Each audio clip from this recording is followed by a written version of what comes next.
Hace unos años decidí dejar en pausa temporal a la carrera para hacer lo que me salga de la gallina joven que uno pone huevos o que hace poco que he empezado a ponerlos, horizontal 5 letras. Y así fue como descubrí la escultura digital y fui abriéndome paso por otros campos complementarios como texturizado, rigging, animación, impresión 3D. Y si a eso le sumamos que desde hace años que vengo aprendiendo programación de manera autodidacta, sumas 2 más 2 y te das cuenta que es igual a que tengo que hacer un jueguito. Por lo que decidí tomar un par de cursos de Unreal Engine y siendo que soy artista 3D, Unreal Engine fue y sigue siendo la decisión más acertada. Y ya cuando me sentí preparado, me anoté a mi primer Game Jam, que por si no lo sabes, una Game Jam es un evento que tiene como propósito la creación de un juego en un corto periodo de tiempo. O sea, es una competencia de ver quién hace el mejor juego. Y resalto las comillas de mejor. En el momento que se inicia la competencia se da una temática y tenés que diseñar tu juego en base a ella. La temática puede ser cualquier cosa. Una palabra, un número, una frase como, yo qué sé, polla. Y tu juego tiene que implementarla ya sea de forma literal o metafórica. Pero tiene que estar ahí. Esto se hace para corroborar que el juego no haya sido prediseñado de antemano y así fomentar la creatividad.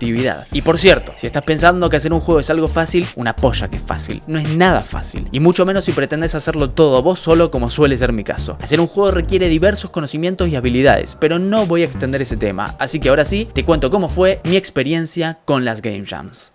La primera Game Jam en la que participé fue en la de Alba Mayo, un conocido youtuber desarrollador de jueguitos, que se llamó Tu Juego a Juicio Jam. La temática de esta Game Jam fue demasiado largo. Y sí, todos pensamos en una gallina joven que aún no pone huevos, pero no se permite contenido NSFW, que significa Not Switchable for Work, o sea, nada de cosas pervertidas, rarito. Te invito a que pauses el video y pienses en ideas de juego que puedas hacer con eso. Sabiendo que todo el mundo suele pensar lo mismo, yo traté de ir un poco más allá, así que las primeras ideas las descarté a propósito. Dediqué 1 o 2 días solamente a pensar en la idea. Una de ellas había sido un auto demasiado largo que tengas que conducir por una ciudad. Pero como era muy obvio, pensé, ¿qué otra cosa puede ser así? Pero sin que sea tan evidente. Pues un barco, ya está. Un barco demasiado largo que haya que conducir. Pero los barcos ya son largos, son muy largos. O sea, no le veía sentido a que sean demasiado largos, porque de por sí ya son largos. Cuando un buque de carga es corto, largo, mediano o demasiado largo. Y más importante aún, ¿comparado con qué? Porque comparado con ellos mismos no son ni largos ni cortos, son del tamaño que tienen que ser. O sea, sentía que la temática estaba media metida con calzador, o sea, no tenía mucho sentido. Así que esa idea también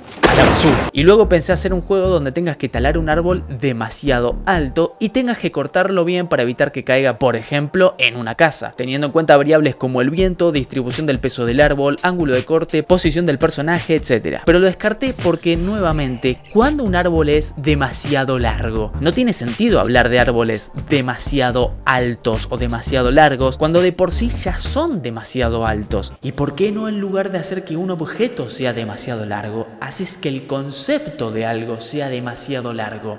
Gil, tenés razón, me exclamé a mí mismo. Y pensé, ¿qué cosa es que cuando es demasiado larga es molesta? Y no, deja de pensar en una gallina. Una fila de supermercado. No hay nada más molesto que una fila demasiado larga. Pero la idea de supermercado no me convencía. O sea, un supermercado, medio aburrido para un juego, un supermercado. No hay nada más aburrido que un supermercado. Así que medio que la descarté y medio que no. Pero ahí recordé mi visita a La City. En los peajes de las autopistas de la ciudad, cuando se acumula mucho tráfico, o sea, cuando la fila es demasiado larga, todos los conductores empiezan a tocar bocina, o para los españoles, el claxon, y para evitar el embotellamiento levantan las barreras y dejan pasar a todos sin cobrarles. No sé cómo será esto en el primero o segundo mundo, pero acá es así. Así que ya lo tenía, la idea estaba ahí. ¿Por qué no hacer un juego donde nosotros somos los administradores del peaje y tenemos que controlar el tráfico para que la fila nunca se haga demasiado larga y así no perder dinero? Listo, todo cerraba, ahora solo faltaba un detallito, hacerlo.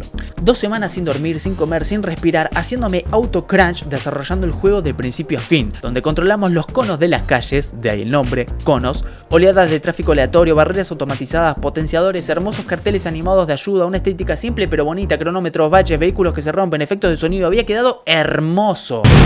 Por cierto, lo puedes jugar gratis, anda a chequearlo en mi página de itch.io, link en la descripción.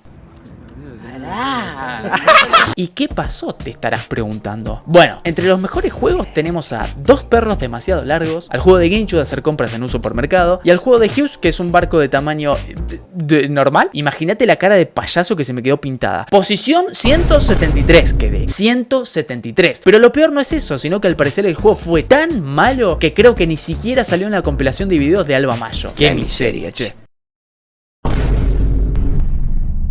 Derrotado, dejé pasar el tiempo hasta que apareció una nueva oportunidad organizada por cierta institución privada reconocida dedicada a este rubro. El tema de la Game Jam 7. Como en la anterior había querido ir más allá y fracasé estrepitosamente, en este fui por lo obvio. ¿Qué hay 7? Pensé yo. Pecados capitales, me dijo la voz. Y así hice un juego en el que somos un marinero que navega por un océano infinito superando 7 pruebas. Esto vendría a ser algo así como metafórico, que por cierto es una idea robada de un capítulo de Los Simpsons. El océano sería el limbo, el barco es el alma y las 7 pruebas, bueno, se entendió. Mira este gameplay, papu.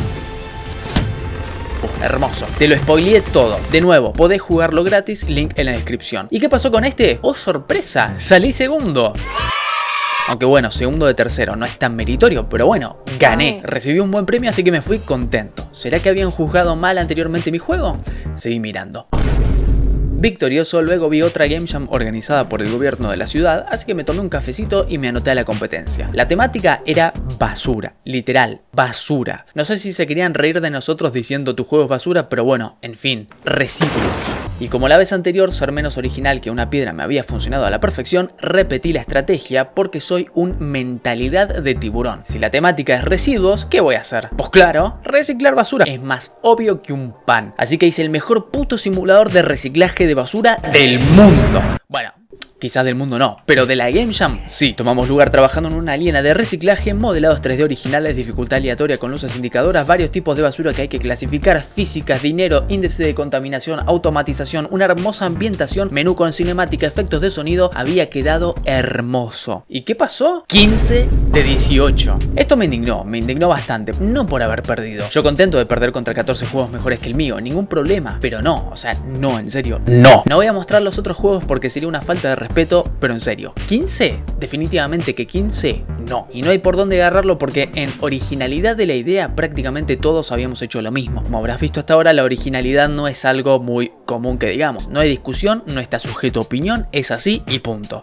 Vale recordar que yo hago absolutamente todo solo compitiendo contra equipos de 4 o 5, o sea que es aún más meritorio. Pero bueno, podrás decir, bueno, pero aunque el tuyo fuera técnicamente mejor, quizás los otros eran más divertidos. Y a ti, persona promedio, te digo que aunque ese fuera el caso, y sería el único que podés argumentar para haber salido 15 de 18, ponele, la diversión es algo sumamente subjetivo. No podés juzgar un juego por cuánto te divirtió, porque entonces tendríamos que saber qué tipos de juegos te divierten a vos, juez, para que sea justo. Pero de todas formas, aún así, la diversión no era un criterio para juzgar. Los 3 criterios eran visual, que ya lo aclaré, implementación de la idea, que como dije todos hicimos algo parecido, y el otro, bueno, no me lo acuerdo porque perdí los mensajes, eso ya pasó hace más de un año. Bueno, en fin, una gallina.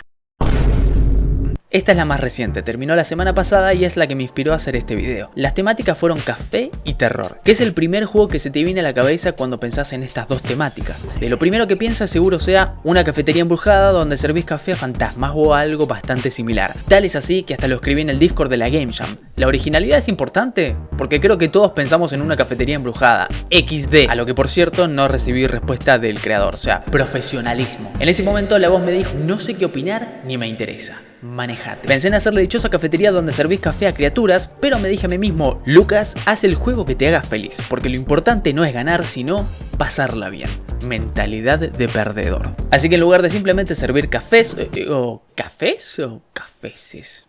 ok, cafés. Pensé en una idea bastante interesante a mi parecer, en la que tomaríamos el rol de alguien que recién entra a trabajar en una cafetería y escucha su propia voz hablando en el pasado. Por ejemplo, en ese momento fui y agarré la taza. O para los españoles, en ese momento fui y cogí una taza. Y tendríamos que ir a hacerlo para que la historia progrese. Esto nos permitiría hacer cosas interesantes, como tener ilusiones o jumpscare de manera justificada, ya que al ser una historia prácticamente todo está permitido, porque podría ser una historia falsa o la historia de un loco, lo que lo haría intrigante y permitiría llevar la trama para donde yo quiera. El plot twist del final sería algo como que resulta que el café que se servía se hacía con sangre de alguna víctima, no sé, algo por el estilo. O sea, sí, ya sé, no es el mejor plot twist de la historia, pero estoy seguro que Christopher Nolan estaría orgulloso. Y así comencé a desarrollarlo. Tal es así que desperdicié 2 o 3 días con eso. Hice el escenario de una cafetería, pero como no me convenció del todo, pulí un poco la historia y cambié el lugar. Así que lo borré e hice otro mapa desde cero. Este estaba quedando bien, pero aunque se veía bien, no lograba visualizarlo terminado. O sea, no me estaba gustando. O sea que el cuarto día tiré toda la basura y volví a empezar. Así que sí, haciendo todo yo solo, había perdido 4 valiosísimos días en una Game Jam de 2 semanas y volví a empezar. Finalmente, en el juego que hice, somos un mesero que se da un golpe en la cabeza y va a una especie de limbo. Tenemos una introducción con un jumpscare donde se nos explica lo básico, porque si algo aprendí en los 3 juegos anteriores es que la gente es estúpida. Así que luego del tutorial aparecemos en la cocina del infierno en el piso -1, donde tenemos que preparar las recetas de café infernales que nos piden los demonios. Cuando tengamos los cafés listos los ponemos en la bandeja, la cual tenemos que equilibrar con 2 botones para evitar que se caiga, al mismo tiempo que escapamos de estos bichos que te persiguen. Si te tocan, te vas un piso más abajo, por lo que el castigo por jugar mal es que el juego se alargue al infinito. En cambio, si jugás bien, lo podés terminar en menos de 5 minutos. Si lo logras y llegas al final, entregas la bandeja y te puntúan dependiendo qué tan bien hayas hecho la receta, cosa que parece simple, pero programarlo no fue tan simple. Se revisa si pusiste todos los ingredientes, la cantidad y esto por cada demonio. Por cierto, este juego lo que me encanta es esta maquinita que dice que te permite firmar las tazas. Mira